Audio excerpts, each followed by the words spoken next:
So as we wait for people to trickle in, I just want to start and welcome all of you to this. I'm honored to be the chair of the inaugural Productivity, Innovation, Entrepreneurship Seminar Series, organized by the Productivity, Innovation, Entrepreneurship Division of the Directorate of Science, Technology, and Innovation. And it's great to have you here on a Friday afternoon to listen to one of my favorite authors, and also those of you online. I understand there's way more than 600 registered for this event, which is great.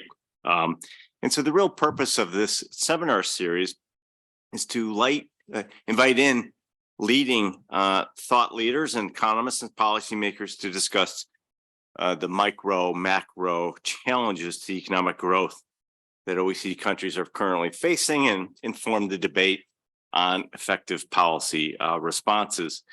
And this seminar series also reflects the longstanding, and I'm very happy about this, cooperation between the STI Productivity, Innovation, Entrepreneurship Division and the Director General for Research and Innovation at the European Commission.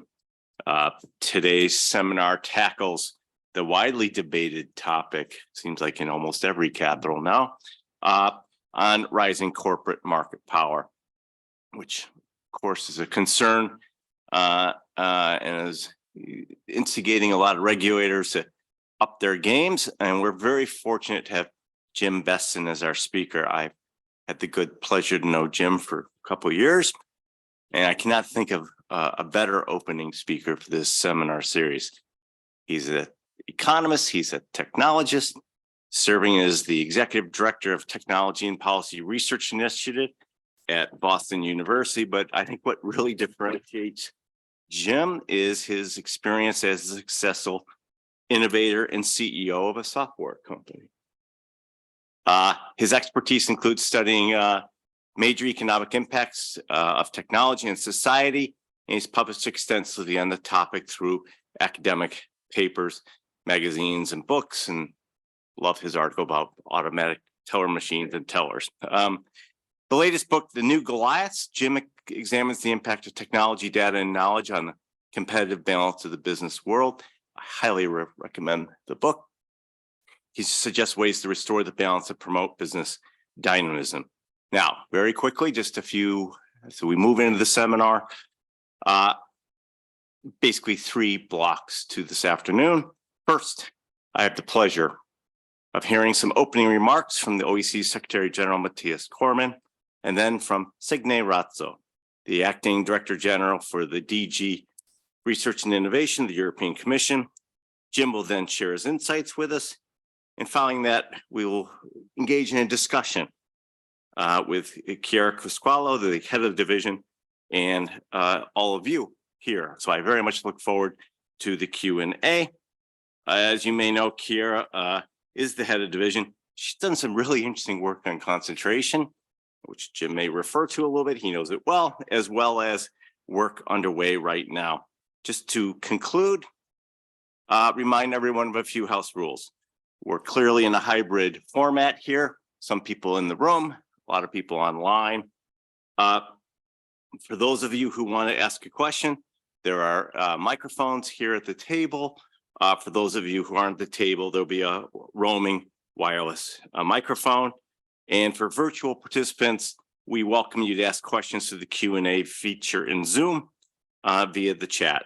I'll do my best to make sure that the questions are directed to the appropriate speaker. With that, and without any further ado, I'm pleased to announce Mathias Cormann, our Secretary General, and we'll be opening the first Productivity, Innovation, Entrepreneurship Seminar. Mathias, the floor is yours. Well, thank you very much. Thank you very much, Andy, Director General Signe Ratso, and Professor Bessen, colleagues, distinguished guests, friends all. It's a real pleasure for me to open today's seminar, and also thank you very much to the European Commission for your support of this new OECD seminar series on productivity, innovation, and entrepreneurship. As you all know, the ability of firms to innovate and to adopt new technologies helps drive stronger economic growth over the medium and long term. The digital transformation can be an especially powerful driver of longer term productivity growth, while also increasing the resilience of the economy to short-term disruptions and shocks. Digital technologies proved critical, in fact, to maintaining economic activity and to keeping schools and social connections going during the pandemic, for example. A massive increase in teleworking allowed many companies to continue operating despite strict containment measures. And of course, business was able to continue to sell products and services, really ramping up their digitalization, or their taking advantage of the opportunities of the digital transformation. But of course, the digital transformation also involves risks that may limit its potential or raise new concerns. For example, the gains from digitalization will be limited if leading digital firms manage to insulate themselves from competition and from the need to continue to innovate. The governments therefore need effective policies to maximize the gains, certainly to optimize the gains from the digital transition for growth and productivity, while better managing the various associated risks and disruptions. The OECD supports our members and countries around the world in this area with our unique data, information, and analysis, connecting firm productivity to digitalization, innovation, and sustainability. Some key insights from our work. First, better policies are needed to boost the dynamism of our economies. Over the past 2 decades, productivity growth has slowed across OECD economies, reaching less than 0.5% annually in the years before the COVID-19 pandemic. During the same period, 2/3 of the economic sectors in North America and in Europe have become more concentrated. On average, the OECD estimates that the top 8 firms of an industry have increased their share of industry revenues by around 8% in North America and 4% here in Europe. Job reallocation rates and the share of startups among firms are down by more than 20% over the past 2 decades, a further indication that our economies have become less dynamic. The OECD's analysis shows that to address this, tax credits for research and development and direct government support to firm innovation can be effective tools to help innovate startups overcome financial constraints. Second, we need to overcome digital divides and support the diffusion of digital technologies to all firms. What we continue to see is persistent digital divides between smaller and larger businesses. These divides hamper technology adoption, as many businesses are being left behind, while a small number of leading firms benefit the most and are able to really lock in their advantageous position and concentrate their dominant position in a market. To help firms adopt new technologies, we need to foster investments in skills and organizational capabilities which are needed to ensure that all can participate and benefit from the digital transformation of our economies. Third, we need to enable innovation in green technologies. We need vibrant, innovative economies to tackle the climate crisis and succeed in the transition to net zero. Digital technologies such as smart meters, sensors, and artificial intelligence can serve as key enablers for climate action and environmental sustainability. But almost half of the reductions in CO2 needed to reach the 2050 targets will have to come from technologies that are not yet available, or certainly not yet available at scale. Governments need to support the development of new carbon-free technologies while setting up the policy framework to incentivize investments in green technology adoption by the business sector. For example, governments need to provide more public support for research, development, and demonstration by the private sector. So in closing, productivity, innovation, and entrepreneurship are the long-term drivers of economic growth and prosperity. To help design more effective policies to harness these drivers, our new seminar series will be a platform for discussion with some of the world's most influential economists in the fields of technology and innovation. So it gives me great pleasure now to give the floor to Director General Signe Ratso, representing the European Commission's Directorate General for Research and Innovation. Thank you very much. Thank you, Mathias, for those thought-provoking remarks and kind of framing the afternoon. And yes, as you've said, we're now honored to hear from Acting Director General Signe Ratso of DG Research and Innovation at the European Commission. Well, good afternoon, everybody. Many thanks, Secretary General Cormann, for your most kind introduction. I used to come to the OECD very often in the past. Haven't had a chance lately, but it's my great pleasure now to join the seminar, even if it's in this kind of hybrid format. Dear delegates, speakers and colleagues, I'm really delighted to open this joint seminar, which is co-organized by the OECD and the European Commission. And this seminar is another great example of our successful cooperation that aims at building a better evidence base for research and innovation policy. And this collaboration has already proven to be very fruitful, delivering new evidence on the effectiveness of research and innovation policies. And it is not by coincidence that both institutions are joining forces to analyze the drivers of productivity. Productivity surely can be an ally towards the achievement of the twin transition, providing the necessary resources to invest in new green and digital technologies. This is, Secretary General, as you also underlined in your opening remarks. Why? Namely, in order to tackle the societal challenges of the modern era. At the same time, as has been also highlighted by the European Green Deal, it is crucial to decouple economic growth from resource use, also allowing countries to improve prosperity, at the same time safeguarding also our planet. So, as has been highlighted by the analysis of the European Commission in the 2022 Science, Research and Innovation Performance of the EU report, human capital combined with research and development investments drives companies' ability to create, their capability to absorb and also diffuse innovation. Innovation-friendly institutions with easy access to finance and low corruption also lower the entry cost of innovation while increasing the innovation capacity of firms and countries. As we see, if you compare which are the countries leading innovation, then clearly there is a link. The productivity slowdown of the last decades is a worrying phenomenon.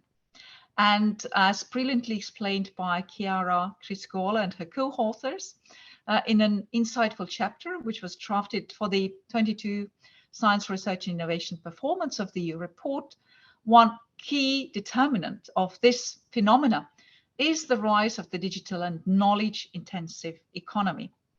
Indeed, in order to be used effectively, digital technologies require also complementary intangible investments, such as investments in organizational capital, software, databases, but also upskilling of workers and managers. Skills were also mentioned by Director General, and I'm also happy to note that this year is the European Year of Skills. Clearly, for the digital and green transition, we also need to upskill our workers as well as managers. Now, what has been the difficulty of financing these investments through loans and also the high scalability also imply the need for a greater gain for better managed, larger and more productive firms. This in reality results in an increased productivity divide, also possibly lower competition and reduced incentives to innovate, to enter new markets, and ultimately slowing also aggregate growth. Furthermore, as Professor James Bessen highlighted in one of his recent publications, today's corporate giants have come to power by using proprietary information technologies, also to create a tilted playing field. And this development has increased economic inequality, social division, and slow aggregated innovation. As said, competition law has an important role to play. It is a key element of ensuring well-functioning markets and innovation. Markets first need rules to operate well and to be competitive. Competition law also helps to foster free and open competition. As we know, the functioning of the market is closely interlinked with innovation performance, namely non-competitive markets, which have high barriers to starting and also for operating a business, hamper the innovation potential of economies.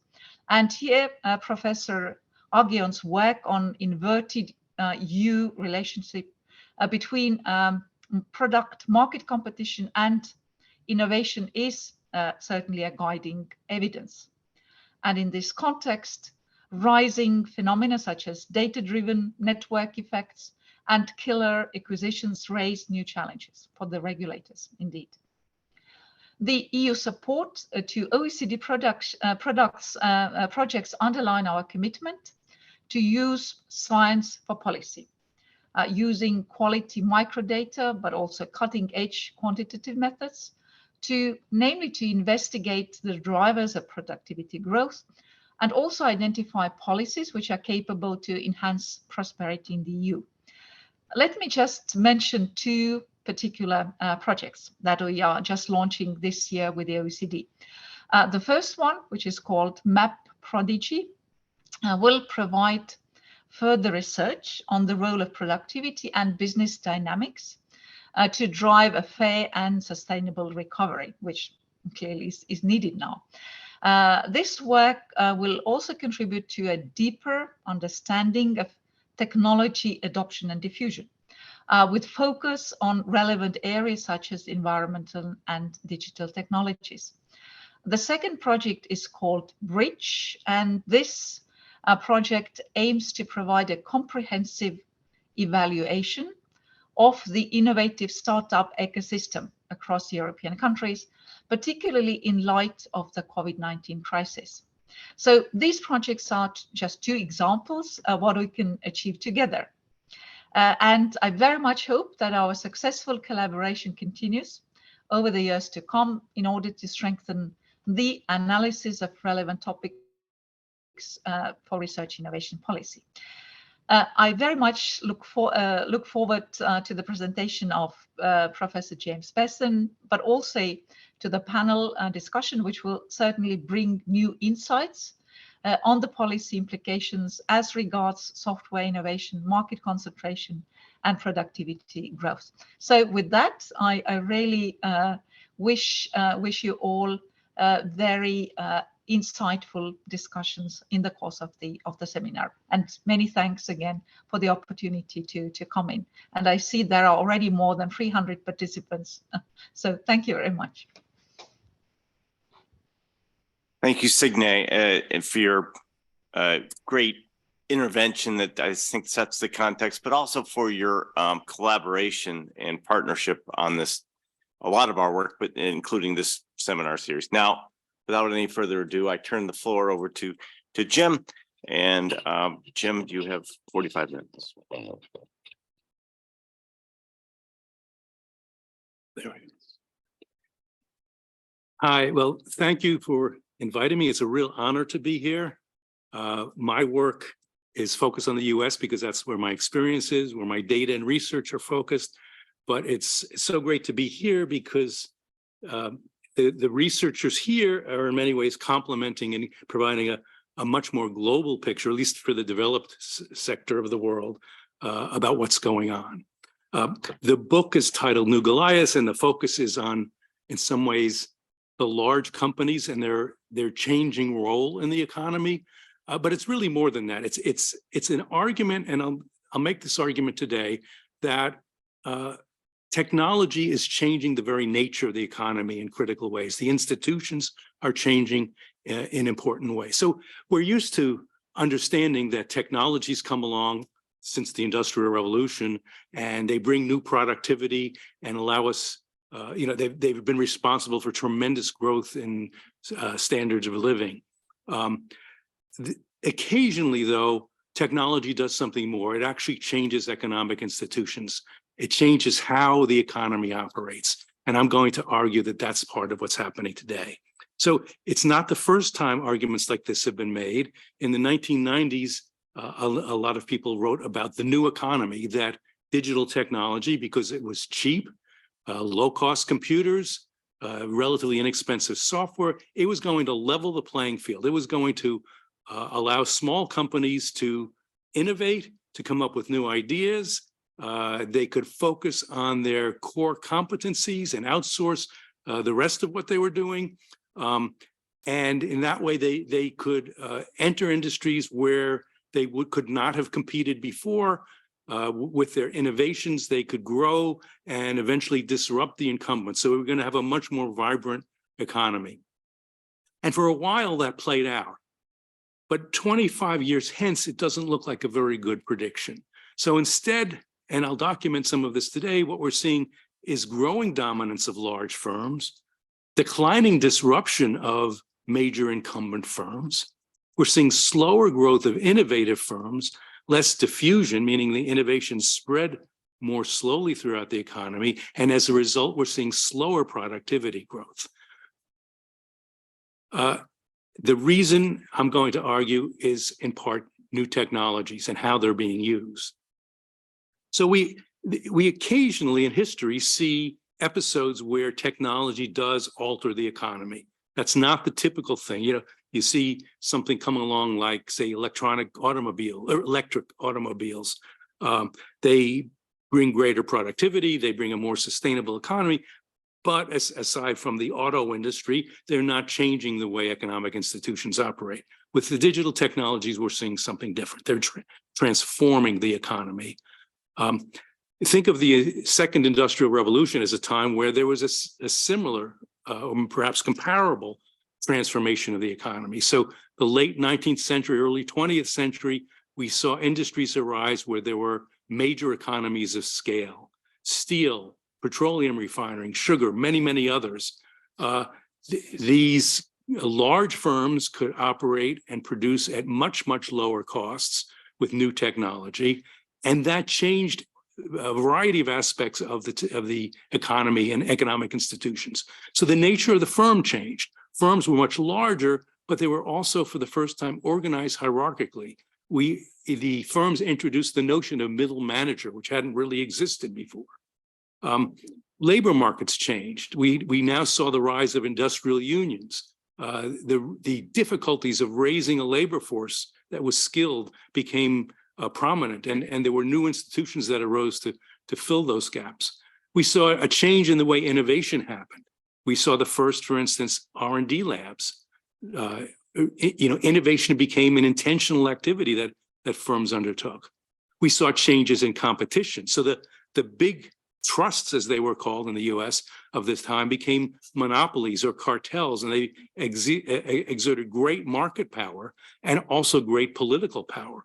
And in response to that, we saw a rise of government regulation, a progressive movement in the United States, but regulation of corporations in all sorts of areas: food safety, child labor, and so on, but changed the basic balance or role between these large corporations and government, and led to sort of the institutional framework today that antitrust regulations are based on. Today we're seeing, and I'll detail this as I talk, a similar set of changes. We're seeing new sorts of organization, firm organization, which I'll call platforms, both internal and external platforms. We see changes in competition. greater industry concentration, a decline in creative destruction of the incumbent leaders are there more persistently. They're less likely to get disrupted. We're seeing changes in the innovation patterns, slower diffusion, and a growing productivity gap between the largest and most productive firms and the rest. And as a result of the slower diffusion, we're seeing a productivity slowdown. At the same time, because there's differences in access to the technology, we're seeing changes in labor markets. So we see a skills gap. We see big differences in pay between what the top firms pay for an equivalent job and what other firms pay. And this is a major contributor to growing wage inequality. But it also affects how firms can acquire the talent they need. And finally, we're seeing a change in the balance of power between large companies and government to where the new technology is actually making regulation less effective in many areas. So I will detail that, but I want to sort of step back and talk about why this is happening. And this is information technology, and it's changing the way firms use information. And that's sort of the critical notion that because information is so important to the economy, and this has been one of the big discoveries of economics over the last, since World War II, the role of information changes the economy. Okay, so I want to emphasize it's not about automation. There's been a lot of focus about automation and technology, and I'll just briefly say automation can create jobs as well as replace workers. The evidence suggests it may be actually doing a little bit more of the former than the latter. So it's not the machines are going to take all our jobs away. Might be different in the future. But automation isn't changing the way the economy works. It's not changing the economic institutions. Automation is imposing transitions. And I think this is the most important cost of automation today, that while it might not be destroying jobs on net, it's changing them so that more and more workers have to acquire new skills, they acquire new jobs, new occupations, and they often bear the costs of making these transitions, which are not insignificant. And so that is a policy issue, but that's not what I'm going to be focusing on today. Okay, so let's go through the various points. Organization. Here's a basic technology, the barcode scanner. It was first used in the US in the 1970s. And actually, it was first adopted by a lot of small stores, independent retail chains, supermarkets, and merchandise chains. And it brought a great productivity gain, a substantial productivity gain. It meant that there was less work required of cashiers, less labor involved in maintaining inventory. As a result of these costs, prices could go down, and they did. And it allowed some firms to grow, including some mid-sized chains. One of the smaller retailers at that time was Walmart, which not much present in Europe, but in the US, it began in southern, mostly rural areas. They were one of the early adopters of the barcode scanner, but they did something more, something different. They tied all the barcode scanners in their stores with a satellite network. They set up a whole system where the data could be accessed not only in central headquarters, but also by store managers and suppliers even. So everyone who was involved with Walmart and supplying their stores could get to see a picture of what was going on, what was selling and what wasn't. This is very different than the retail stores that grew out of the second industrial revolution. These two were based on economies of scale. They were large centralized enterprises. The typical chain store model, which was probably idealized in the US by Atlantic and Pacific, a large grocery chain. They standardized the selection of items sold in the stores. They centralized the buying, so there was one central headquarters. They centralized warehouses so that they could get efficiencies, and they were able to be much more efficient, but it came at the cost of of limited selection. They had a standardized offering in all these stores. So it was an organization that looked kind of like this. There were all the stores, there were all the suppliers. The headquarters were the ones who made the connections, decided what to buy and what to put in each store and how much. The Walmart system is totally different.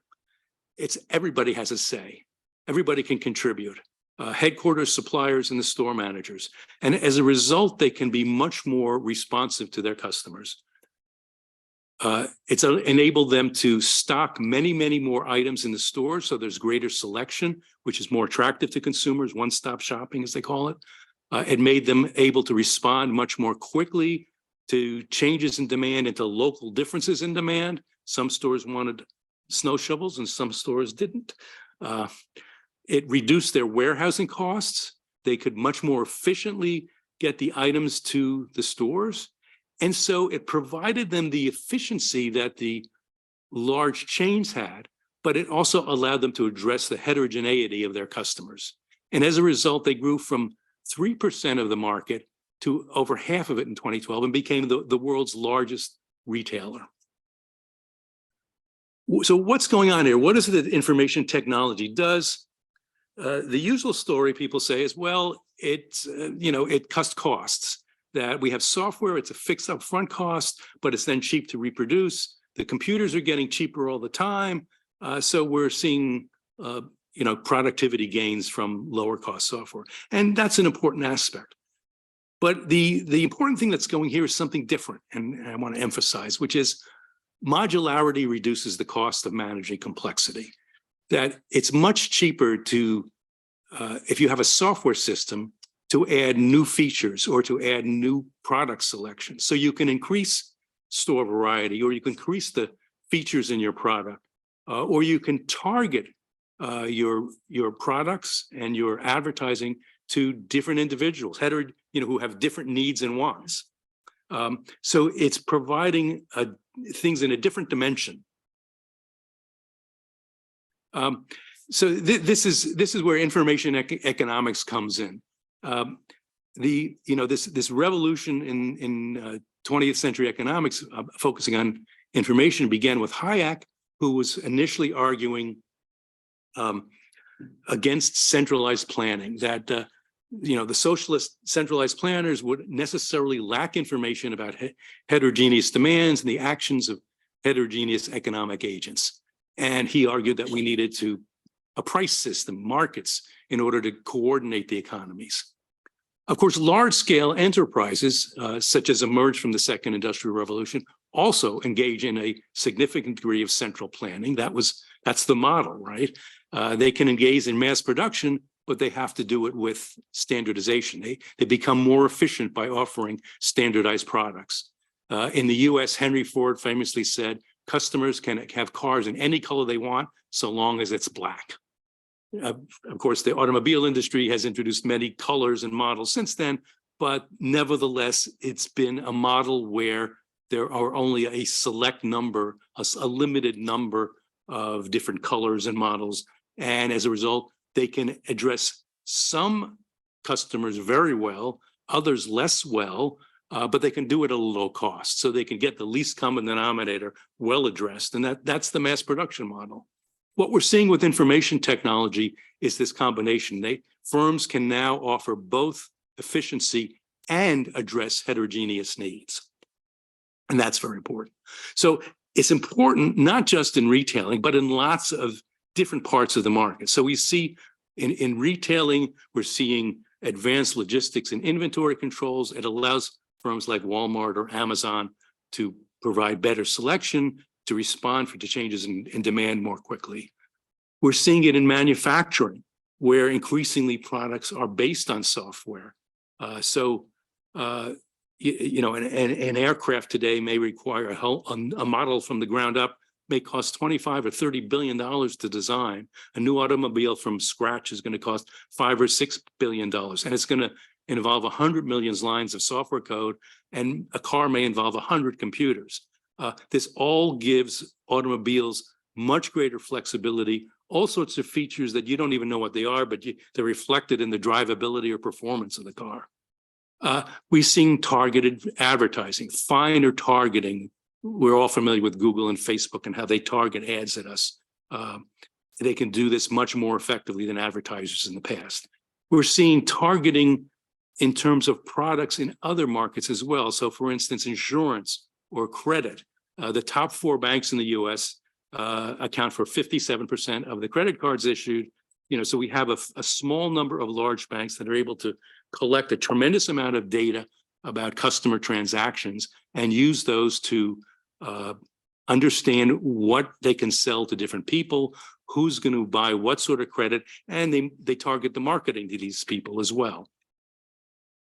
So what effectively they're doing is competing on complexity. They're able to offer more features, more rapid changes in features or in selection. And this isn't just big tech we're talking about. It's retail, it's wholesale, banking, insurance, it is tech, but other things like pharmacy benefit managers or even waste management companies are getting involved, where large firms are building these large systems that can address complexity on a much larger scale. And this involves, by my calculations, something like 45% of the industries in the US and 71% of the revenue. Chiara says that the OECD has put comparable statistics or figures together for the impact of digital technology on the OECD countries. And this has seen a parable growth in the investments in these large software systems.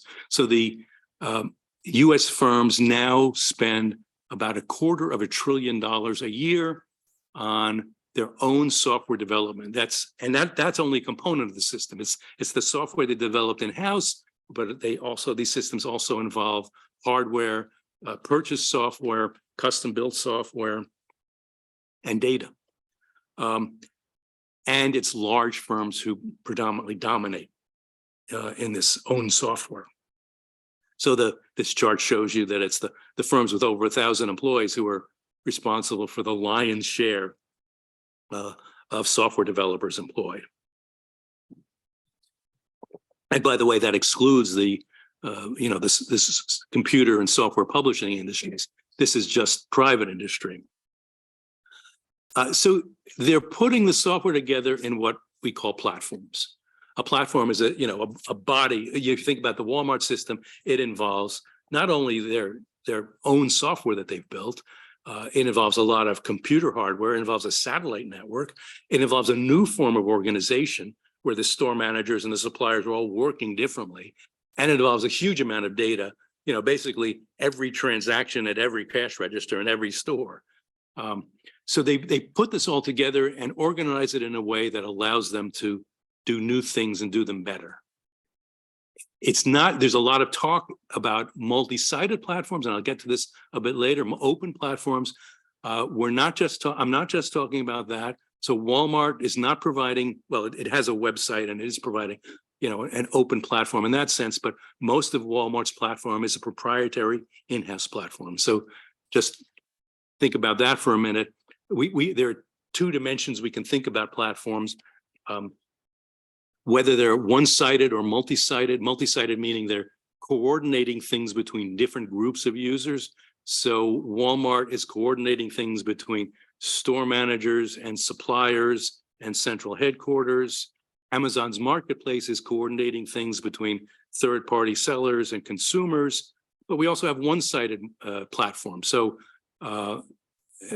Amazon had an internal platform for its IT infrastructure. They had this very advanced IT infrastructure, which enabled them to deal with a tremendously complicated task of addressing web e-commerce globally. Initially, that was an internal platform.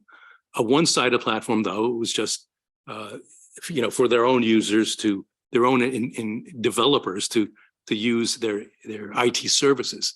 In 2006, they opened that platform and made it available to the public. So it was a one-sided platform that other people could buy into it for a fee. They could access Walmart's IT infrastructure. That became known as the cloud. They spawned a new industry by doing this. AWS, by the way, is Amazon Web Services. So there are different flavors of platform, and a lot of the antitrust discussion has focused on the bottom right corner, but I think it's important to focus on the other 4 squares, the other 3 squares as well. Okay, Competition. So how is so organizations change in some important ways, and platforms is maybe the best way of summing what's going on. Competition has also changed. As people have mentioned already, here in the US, we're seeing a rise in concentration, the share of the market that is captured by the top 4 firms or top 8 firms or whatever. The OECD has developed similar figures for the OECD industries, select European industries, both manufacturing and services. We see a connection between these and technology. So this is a graph showing for the US, on the left-hand side, the market share of the top 4 firms, the measure of concentration for different industries. And the x-axis is showing how much of the workforce is software developers. And again, excluding the software publishers and computer companies. And there's a distinct relationship. In other words, the industries that have a lot more software developers, meaning they're developing their own software for their own use. These, this is Walmart, this is Citibank. They're the industries that tend to be more concentrated. And moreover, we have econometric analysis, which says that this is a causal relationship, that the industries that are making these investments in software are the ones that are becoming causally, as a result of their investments, more concentrated. And in fact, that role of proprietary information technology accounts for most of the growth in industry concentration. This seems to be contrary to what we normally think about the role of technology. We think of technology being a force that disrupts established leaders and incumbent firms. It's not so true anymore. What we're seeing is these are different sorts of systems. These are proprietary systems. They're not general purpose technology. Walmart built its system, but only Walmart uses that system. These are self-developed or contracted systems. They involve, of course, complementary worker skills. They involve platforms, organizational investments, and they're slow to diffuse. They don't spread around. They're typically not licensed or sold, and we'll get back to that a little bit. They're also hard to imitate.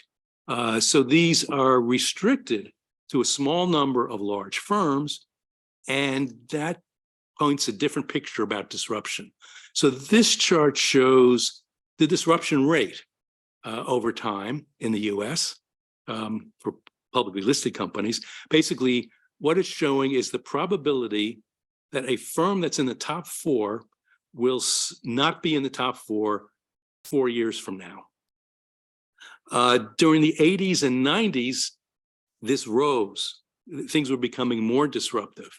And this was the time Clayton Christensen wrote The Innovator's Dilemma, the book that sort of put the idea of disruption on the map, although Schumpeter, of course, had this idea many decades earlier. But since the late 90s, early 2000s, the rate of disruption has dropped dramatically to about half of what it was back then. That the firms that are leading industries today are much less likely to be disrupted. They're much more persistent leaders. Here's the sort of counterpart chart, the probability of leapfrogging. The idea that a firm that's in, say, the top ranked 5 through 8 in its industry becomes one of the top 4 and displaces one of the previous incumbents. And we see that probability went up to the late 90s and has declined since then. And we can actually attribute that to these software investments. It seems to account for most of the effect again. So understand these changes have to do with these select platform firms. They have significant competitive advantage. They're delivering real advantages to consumers that consumers didn't have before. This enables them to grow their market share. Their rivals at the same time grow more slowly, so we're seeing rising concentration, and this enables them to become more persistent. It makes it harder for a slower growing rival to displace them, to leapfrog them. Okay, what does it mean for innovation? So think about the innovation process. There's the initial creation of new ideas, new techniques, new knowledge, And there's the diffusion, how the ideas spread around. And most of the focus in the literature has tended to focus on the first step, the creating of new ideas. And diffusion has been rather a less studied child here. Not that it's not well known, it is, but it's harder to deal with in some ways. So that because part of it is because diffusion consists of different things. So one is licensing. A company gets a new idea. In the book, I talk about General Motors developed the automatic transmission in cars. They licensed this to a number of firms, including some of their competitors. It also happens because of productive firms grow more rapidly. This is a Schumpeter story that a firm has a new idea, it grows more rapidly, accounts for more of the economy. There's a reallocation of resources to the more productive firms, and as a result, aggregate productivity grows. It also happens because firms are able to invent around patents or to come up with alternative technologies to use that provide improvement. So diffusion is sort of this multi-part thing that is essential for making the new ideas deliver productivity benefits. What we're seeing, and I think folks at the OECD really first realized this concept, that we're seeing a growing gap between the best and the rest. The best here measured as those firms in manufacturing and services that are the most productive and what the rest are doing. Here's a version for US companies where it's about the top 4 firms in an industry are showing greater revenue per employee since about 2000 than other firms. So we're seeing a growing gap. Prior to 2000, the top 4 firms and the rest of the industry were comparable. If anything, the top 4 firms were a little bit less productive, and now we're seeing a very substantial gap. That indicates slower diffusion, that whatever it is that the large firms are using to produce, it's not getting out into the economy the same degree, so we're seeing a greater gap. There may be less licensing, less inventing around, but what it means is that smaller firms have less access to the most advanced technologies, and that's critical. For some reason, for a couple reasons, and I'll talk about them in a minute, we're seeing the access to technology being restricted. So why does this happen? Well, one is firms don't tend to license when the technology is mainly used to differentiate them from their rivals. If Walmart can offer greater selection in its stores, it doesn't want to offer its software to rivals to enable the rivals to offer greater selections in their stores. In other words, here's a technology, it might not increase the size of the market very much, but it does affect how much Walmart's share of that market is, and they don't want to share that with their rivals, so they don't license it. The second thing is the complexity of these platforms. These involve software, hardware, data, personnel. It may be difficult for firms to recreate that. It's difficult for say senior executives to leave and spin out and create their own competitor, as happened in with many other technologies, most famously semiconductor companies where a few executives would leave and create a rival that does an alternative technology, and that was the story of the semiconductor industry. We're not seeing that so much now. It's difficult to imitate these systems because they're complex. As a result of this, we're also seeing slower growth of the productive firms. So there's less disruption, slower reallocation, and we're seeing also declines in employee mobility. These are the numbers for the US. Part of this decline is because the workforce is aging, but part of it is also the result of policy, which may not be the most wise policy, where a number of features of policy have actually made it more difficult for employees to change job, particularly technical employees. So we have things like non-compete agreements or expansions of trade secrecy law, which makes it more difficult for employees to change job. And historically, employees taking knowledge with them has been a very important aspect of diffusion. So we're seeing less diffusion. I want to emphasize we're not seeing a shortage of new ideas.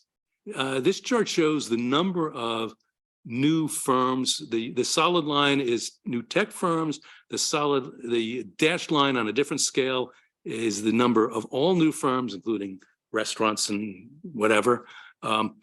Things are down for tech firms a little bit since the dot-com boom, but overall, the pace of new firm creation is good. It's strong. It's healthy. It means that entrepreneurs are out there getting new ideas, creating new firms, but those new firms aren't growing as quickly.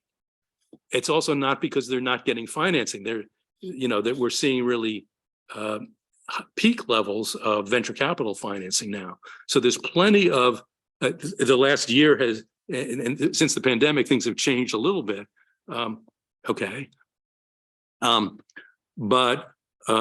until very recently, the ability to get funds was not a constraining factor, although interestingly, it was a slower process than in the past. So this is the critical thing. Productive firms tend to grow faster, and this is a critical part of the growth of aggregate productivity. So here we're showing the firm growth rate on the vertical axis and a measure of firm productivity on the horizontal axis. And you can see the most productive firms do grow faster. And this has been shown to be an important part of aggregate productivity growth. The problem is the pace of that growth, the slope of that line has changed since 2000 and now. That after 2000, productive firms don't grow as fast as they used to. And that's a significant factor affecting aggregate productivity growth. To get a more concrete picture about how this may work, think about fintech firms. So fintech firms are restricted from, the banks have been fighting, particularly in the US, have been fighting the ability of fintech firms to get access to consumer data. In other words, I as a banking customer cannot take my data and give it to a fintech firm that can do services that my bank doesn't provide. Maybe provide me a picture of my finances across multiple institutions, for instance. The banks have been fighting giving this data up. That data, as I argued before, has been critical to the banks in providing them advantages and providing credit cards that are tailored to individuals and other credit offerings and that sort of thing. But the banks have been fighting this. In the EU and some East Asian countries, regulations have changed so that banks now have to make that data more accessible. But this is a way that large firms have an advantage with big data that is, in a sense, slowing the growth of innovative firms. Think about innovative retailers competing against Walmart. And a small retailer may come up with a very innovative format, but it can't very easily provide 100,000 SKUs in a store that Walmart provides. Even the big tech players, you see limitations. So Google Sheets came along, and it has some features that are better than Microsoft Excel, in particular for working collaboratively. But Excel has a huge number of features that have been built up over many, many years, and Google just can't compete very effectively with that, even though Google Sheets is free to many customers. So this slowdown has been shown by researchers at the US Census to be a major factor accounting for the aggregate drop in productivity growth. And so that's a critical notion. This is sort of the heart of the aggregate productivity slowdown, and it has very much to do with this new economy notion. Other factors. So when there's limited access to a technology, and when workers need experience with that technology to gain the complementary skills, we start to see a segregated segregated labor market. We see some firms, the firms with the technology get higher returns to skill, and they pay more. So we see, for instance, in help wanted ads, the top firms that invest heavily in information technology will pay 15-20% more than other firms for jobs with comparable job descriptions. In other words, we're looking at the same job, but we're seeing a substantial difference in the pay offered because they're getting a bigger return from it. So on the one hand, this segregated labor market means that we're going to see greater wage inequality. In fact, we're going to see greater inequality between firms, not so much between individual workers or individual skills. And in fact, recent research is showing that most of the growth in wage inequality since 1980 has come between firms. It's not between occupations, it's within occupations. Second, it also means it's harder for workers to gain experience with technology. And so we see a skills gap. Workers, there's some studies showing workers will sometimes take a pay cut in order to learn and work with a new technology. And they recoup that later on because later on they earn more. But what it means is it's harder for firms, especially those smaller firms, to gain the talent they need. So there's a talent war. Startups have to pay a premium in order to compete with the superstars, and we're just not creating a workforce with the skills that are needed as rapidly as possible. Fifth area, regulation. So I start in the book with the example of the Volkswagen Dieselgate, as it was called. So this is a consequence of software-based manufactured products. As I mentioned, there may be 50 or 100 computers in a car, a lot of software code. What this was about for 10 years or so, a small number of Volkswagen engineers basically put a cheat in their software code to fake out the emissions testing. So the software would try to detect when the car was being in an emissions test and when it wasn't. So they would start with low emissions and low performance, and they would look at a variety of factors: the angle of the wheels, how long the thing had been going, the distance driven. And once the system decided that it was no longer being tested, it would boost the power and drivability, and also boost the nitrogen emissions by 20 times. So it was a hugely polluting car, but had evaded the emissions testing this went on for 10 years or so. In the US, things were even worse when engineers started getting a hint that things were wrong. Intellectual property laws actually prohibited the engineers from looking at the code in their own cars. In the end, the problem was identified and nailed down. This Volkswagen recalled 11 million cars, paid 33 billion in fines and buybacks. A couple executives went to jail, and it turns out it wasn't just Volkswagen, it was just about every other manufacturer of diesels. The software enabled a small number of engineers to evade regulation.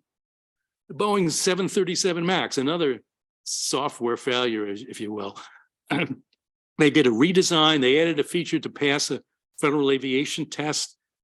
They left the description of this feature out of the manual because it wasn't expected to arise in real flying. They didn't provide redundancy. As a result, in 2 airplanes, the sensor failed, the planes crashed, and even management didn't know what was going on because all of the stuff was buried deep in the software. In the US, we had the subprime mortgage collapse, a much larger scale software failure. So this was a more complicated scenario where software enabled complex financial instruments to be created and traded. Rating agencies use software models to rate the risk on these. The firms created models to measure their own risk, the banking firms, but these models could be gamed, and they were. And as a result, financial regulators, Ben Bernanke, had no clue. He was off by a huge amount in terms of how much was at risk from these systems. And it turns out that some of the bank managers themselves didn't know. And as a result, major banks took billions of dollars in losses on things that they had created that were, basically falsely labeled as low risk assets.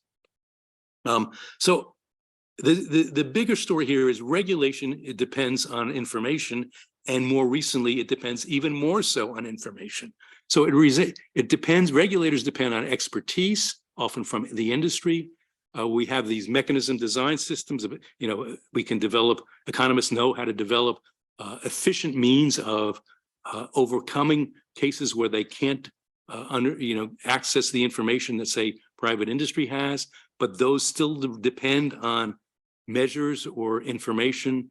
We have other regulatory mechanisms such as mandatory disclosure, where very common in the US in terms of financing, rather than limiting the interest levels on mortgages, mortgagees are given documents that are supposed to make them aware of the risks. Of course, it turns out that few law professors can understand what those documents mean, but that's another story. But software gets in the mix here is increasingly, as software is involved in producing what the economy is regulating, there are opportunities for things to go awry. So the complexity of software makes regulatory capture easier. So in the Boeing story, things had gotten so complex that the Federal Aviation Administration basically outsourced to Boeing managers themselves the quality assurance or the safety assurance of these new systems. Where measurement is involved, deception can come up, as was the case with the diesel story. Where risk assessment is involved, it can be easy to obscure the risk. And this was the case with subprime mortgages. With mandatory disclosure, we have similar problems of obfuscation and deception. Is things like the miles per gallon that's advertised can be faked out as well, and were. And at the same time, we also see increasing compliance costs, which tend to be borne disproportionately by smaller firms. And this is the story in banking more so. So as we go to a software-based economy, regulations and regulators have really a new set of challenges, and are going forward are going to need new tools. Well, I think I've sort of said this. All of these things open up opportunities for regulation to be evaded. Okay, so where are we going? What's next? I still have some time, right? Yeah. About 6 or 7, if you like. Oh, are we on? Oh, Well, we're 2 minutes. okay, all right. I'll be a little faster. All right. So first, let me just sum up. Similar to the second industrial revolution, we're seeing today changes across economic institutions, changes in organization, changes in the nature of competition, changes in how innovation happens and how it spreads, changes in labor markets and how skills are provided and wages apportioned, and the balance between large companies and government has changed. One of the promising, we are seeing a response among private parties, private companies, that is very encouraging and may provide a way out, a way to resolve these problems. And that I call unbundling, that companies that have these large systems can and do, in some cases, open them up, make them available to other companies, smaller companies. So as I mentioned before, Amazon had this tremendous competitive advantage in its IT infrastructure. In 2006, they opened this up as Amazon Web Services. This created the cloud industry. This allowed small firms to gain access to the most advanced IT capabilities for a fee. It's been established that this helped those firms become more productive. At the same time, Amazon makes a ton of money on it. So it becomes a win-win situation. There's a huge increase in competition because now we have much more effective competitors among the small firms using these IT services. There's also, of course, opportunities for abuse. We know that in some of these open platforms, there are new things that firms can do. It becomes much harder for antitrust regulators to do their job. There have been a number of hearings, both of the US and EU, about the big tech open platform problems. And I understand quite well why changes are needed. But we can think more broadly about what the role of government is, or should be, or needs to be. So one is, it's clear that when technology is enabling firms to systematically evade regulation, regulators need different sorts of access to code or data perhaps available through third parties, say insurance companies, to enable regulation. That essentially government regulators are increasingly unmatched, and we're going to need to develop ways. I don't necessarily know all the ways now, but I think strategically speaking, we're going to need to develop ways that regulators can level the playing field between the regulated and the regulators. Second, I think government can play a role in encouraging private firms to unbundle, to open up their sources. So one is employee mobility. As I mentioned, in the US at least, and I think to some extent in Europe, employee mobility has been declining, and there's little doubt, there's good evidence that some of this is due to changes in laws, employment law, employee non-competes, and intellectual property laws.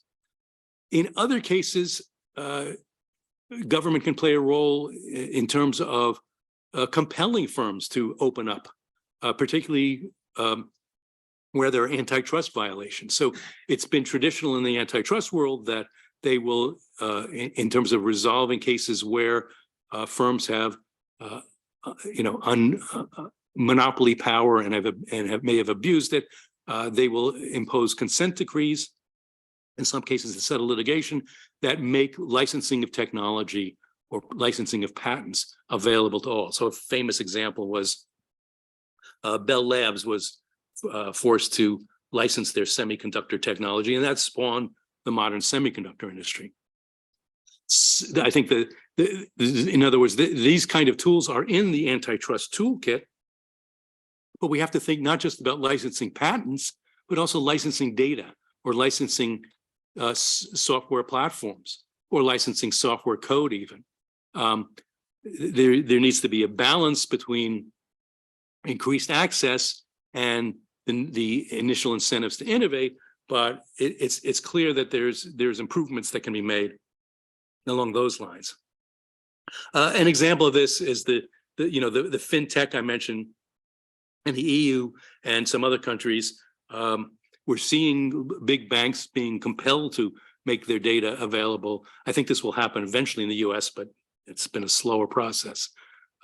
We also need to think about changes in educational institutions and training, that skill requirements are changing in ways. We need to think about lifelong learning, changing the educational system so it's not one based on everything you learn by the time you're 20. Isn't going to last you a lifetime anymore, and ways to provide experience. If we look at some of the policy focus, there are things focused on digital policy, but these tend to be somewhat narrowly focused, much of it on big tech. So in the EU, there's a database right, there's the GDPR, which deals with personal information, mainly in e-commerce. There's the Digital Market Acts, which are dealing with regulating social media and online open platforms. There's an upcoming AI Act. In the US, we see California has passed something like the GDPR. We see digital media proposed legislation. It hasn't gone very well, but there's a common thread there.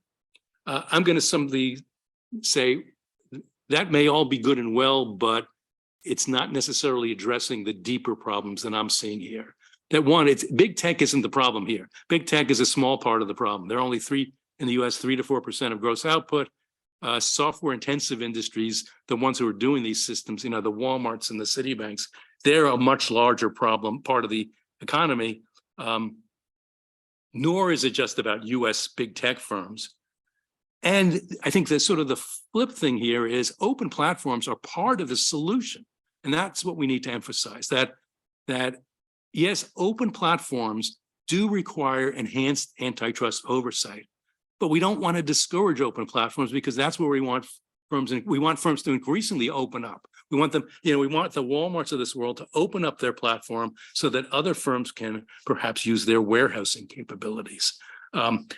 So we need to strike a balance in policy between opening up and regulating the large open platforms. So to conclude, finally, I hope I'm not too over time. It's a new economy. In many industries, software is changing the nature of the economy. We're seeing competing on complexity that affects industry concentration, disruption, diffusion, slower reallocation and productivity growth, greater income inequality, harder skills training systems, and less effective regulation. It's a new technological economic paradigm. I think it's in effect going to be replacing the paradigm we've been operating since the second industrial revolution. Thank you.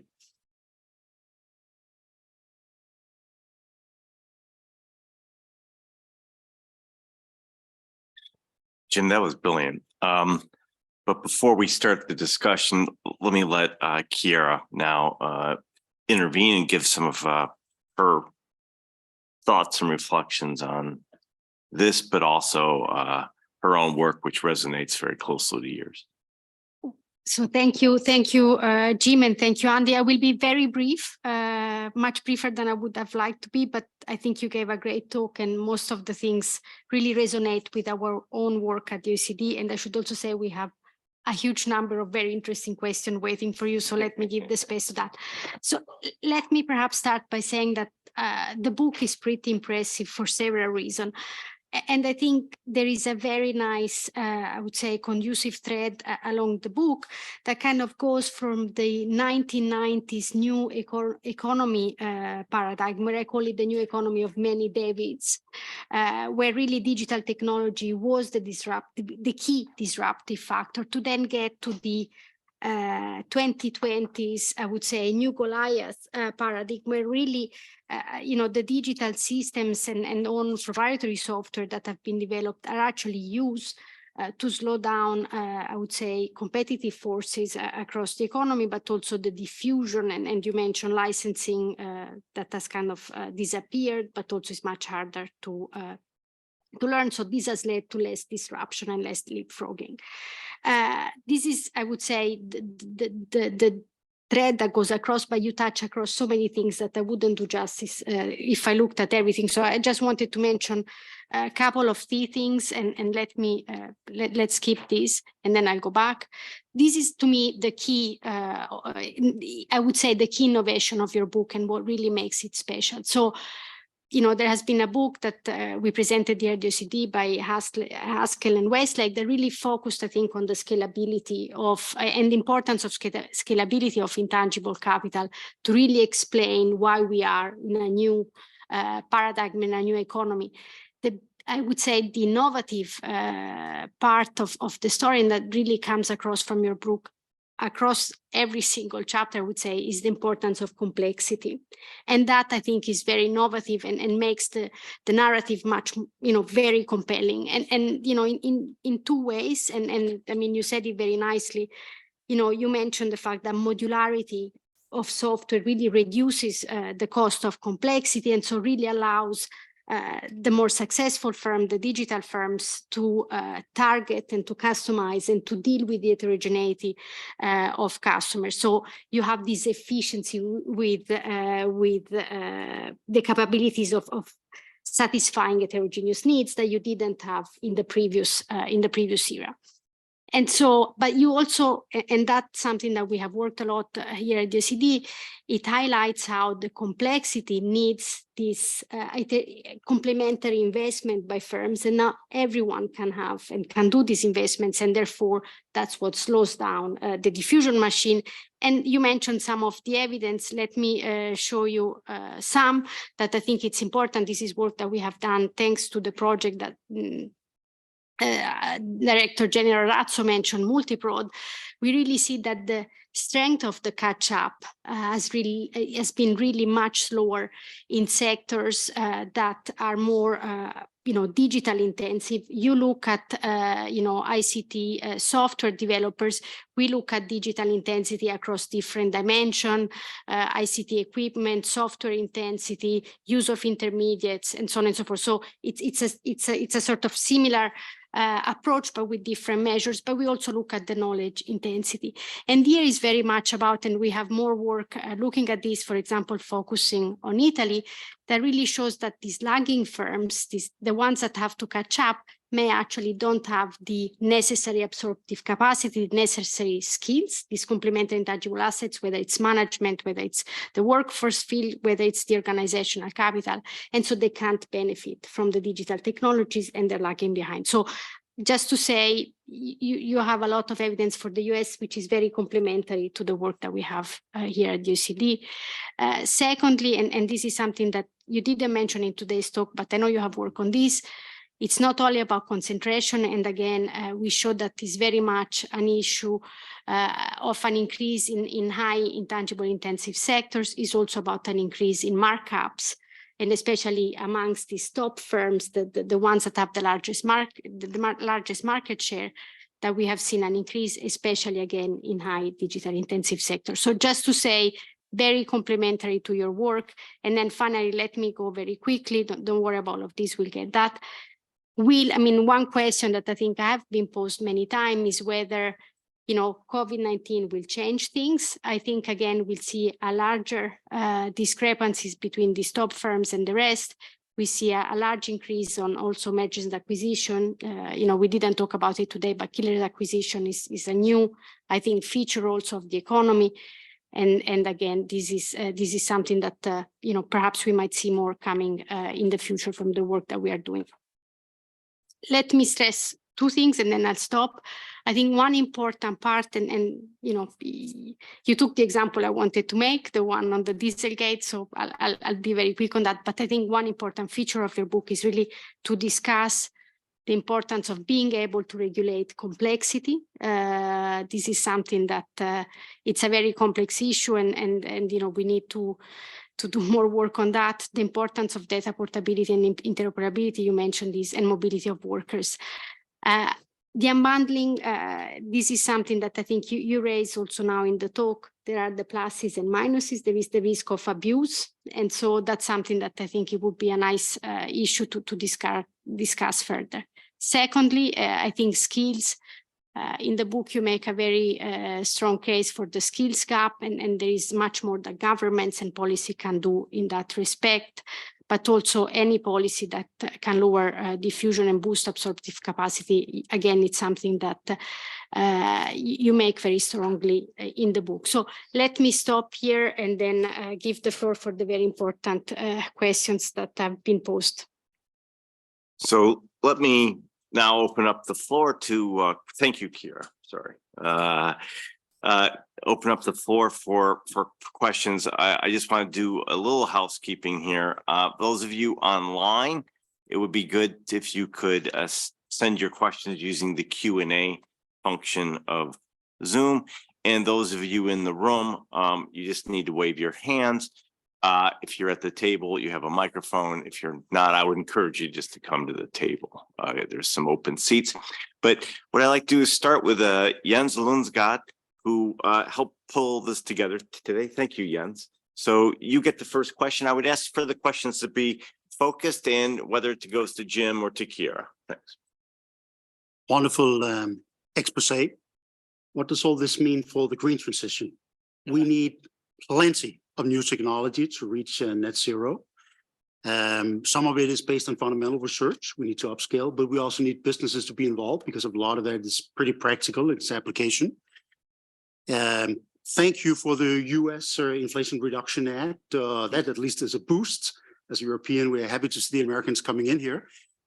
And we do something at the outset to make sure that we get more and easy technology diffusion in that domain.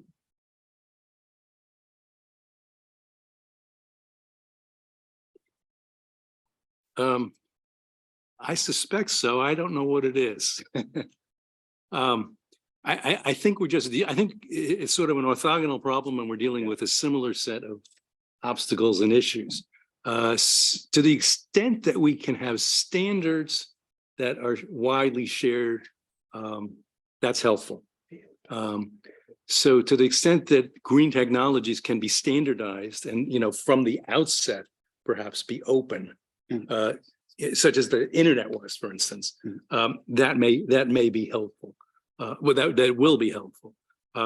But beyond that sort of general thing, I'm not smart enough. Don't know if I believe that. Questions in the room? Now, I'm not going to play this game. I don't know everyone's name in the room. I know a few people who I help pay their wages, but Louise. Thank you for a very interesting talk. What do you think about the recent move by the FTC to try and ban the non-compete clause in labor market? Is it going to be helpful? Is it enough? Do we risk workers learning less as a result when they're in the firm? Yeah, I think overall it's quite helpful. So there's quite a lot of research that's been done on this, and very good quality research, despite what you might read in the Wall Street Journal. But there are some drawbacks to non-competes, to banning non-competes, but just overwhelming research seems to suggest the net benefits are positive, and so this is a good thing. Particularly, I think, for low-wage workers, where it's clearly not helpful. We've seen a bunch of actions at the state level also, which I think are encouraging. There's some question about whether this will survive legal challenges, but yeah, I think it's a good move. I think it's encouraging. I think we need more moves in that direction. What's hard to say is how much of the overall problem is due to these sorts of restrictions. But there's no doubt that, sort of the pendulum has swung way in one direction, where employee mobility is way down from what it was in the past. That used to be one of the hallmarks of the U.S. economy, that it had a highly mobile labor force, and we're much less so today, and it shouldn't be. I'm going to take one from our online audience, and Jim. What do you think the software legal protection needs to? Well, this is exactly but do you think that software legal protection needs to be strengthened among innovators? And what do you think about the relationship between intellectual property rights and innovation, and intellectual property rights and growth? Right. So software. Thank you. Yeah, software has a long history, and I have a long history doing research on software and innovation. When I began in the software industry in the US, for the most part, there were no software patents, and yet we had a very highly innovative industry. In the mid-90s, as a result of some court decisions, there all of a sudden was a huge number of software patents. Software patents and the way they were implemented had some tremendous problems, though. These patents, by and large, did not have clear boundaries. In other words, people could write, and software lends itself to this particularly, people could write these very abstract things, claim them as patents, and then go exert them on something totally unrelated to what the ostensible inventor of the patent had created. And so it led to a huge increase in litigation. We've got good studies showing that litigation actually hurt innovation. So we had this, this paradoxical thing where we had this huge surge in software patents and reductions in litigation, in innovation, reductions in R&D spending, particularly by small firms in areas that were affected. And so the whole thing was counterproductive. I think software patents could possibly play a role, but I think they need to be very carefully restricted and have quality levels and means of correcting errors. But I think the main thing is software has shown itself to be an industry where, by and large, patents just aren't necessary to promote innovation. I'm going to keep going back and forth between the room and the online audience. The gentleman over here, I'm sorry, I don't know your name. Please introduce yourself. Okay, my name is Garib. I'm working at the Productivity and Innovation Entrepreneurship, and I have two questions that are more or less related. So the first question is related to your example on Walmart using their own system, and how I think about it in general is that over history you have different GPTs and you have innovation to adapt the GPT to your own production process. So Walmart or Amazon, they innovated to adapt the new technology to their own production process. So how you see it over history, I'm not trying to relate it to automation because we're not talking about automation, but with harder or newer GPTs, it gets harder and more productive innovations, which are harder to imitate. And then you can relate it to this idea of that ideas are written harder to find, this paper by Bloom and Jones. So I guess this idea, if you plot the entry rate in the United States or anywhere, you know that the entry rate is decreasing in any industry. And I think that it's because that it is harder to enter on the market because you don't have new ideas. So I want to hear your insights on that, unless I can, okay. Yeah, so I don't find the arguments about ideas being harder to find as being very persuasive. We can go into some details, but I think much more the problem is we're finding ideas, but we're finding making it, it's harder to get them diffused. It's harder to get them to be put into use. And that's where we're seeing the slowdown. We're not seeing a drop in the creation of startups. We're seeing a decline in the growth of productive startups, of innovative startups. But going back to the, maybe this is a more difficult GPT, and for that reason, it leads to slower diffusion. Well, that's partly what I said in terms of the complexity of these systems. But so I've studied, but understand that these are not new problems, that with every new wave of technology, we have difficulty learning how to train workers, difficulty getting the ideas to spread. So I've studied textile technology in the 19th century in the US, for instance. So it turns out that in order to have a successful textile mill, you really had to have very capable mechanics and managers, and they needed to have a very skilled workforce. We don't tend to think of weavers or spinners as being skilled. These were factory operatives, but in fact, they had very significant skills that were learned on the job.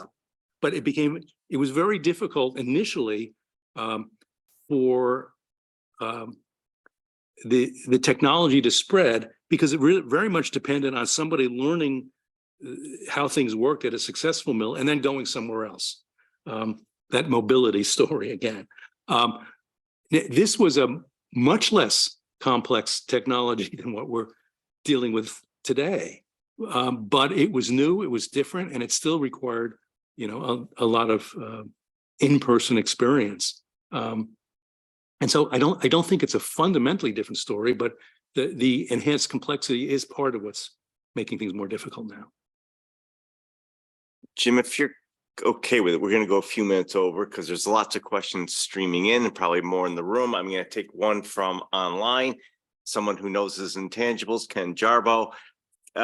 Professor Bessen, you mentioned in passing that financing is not a problem. Does this mean that the focus of government innovation policy on so-called valley of death is misguided?